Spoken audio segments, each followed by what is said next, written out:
సరిపోని కలతలకి బదులు విసిరేటి నవ్వులకి నిజముల కలలే మారుతుంటే సమయం అసలే చాలదే.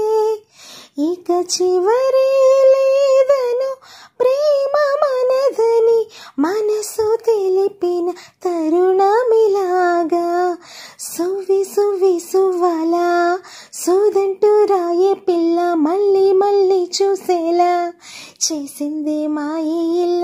సువ్వి సువ్వి సువ్వాలా సూదంటూ రాయే పిల్ల మళ్ళీ మళ్ళీ తలిచేలా నచ్చావే చాలా చాలా ఉండిపోవా ఉండిపోయేలాగా తోడుగా నా మూడు ముళ్ళలాగా నిండిపోవా నీడలాగా నీ